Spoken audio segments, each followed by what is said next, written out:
સ્વસ્થ મન હશે તો રસ્તાઓ નીકળશે.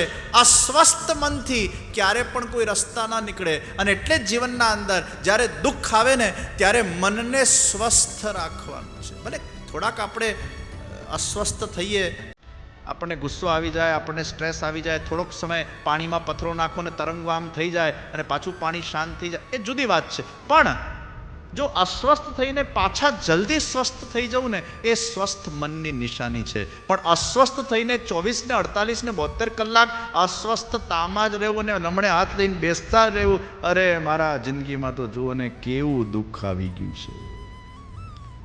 અબ દુઃખ આયા હે તો હે.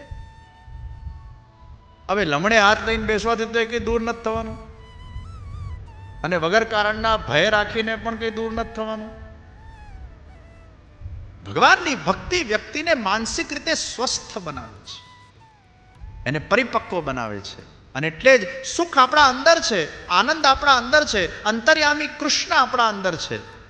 બસ એને ભક્તિની ખુદાઈના માધ્યમથી ધીરે ધીરે પ્રગટ કરવાનું છે કે ભગવાનની ભક્તિ જ એક શ્રેષ્ઠ સાધન છે.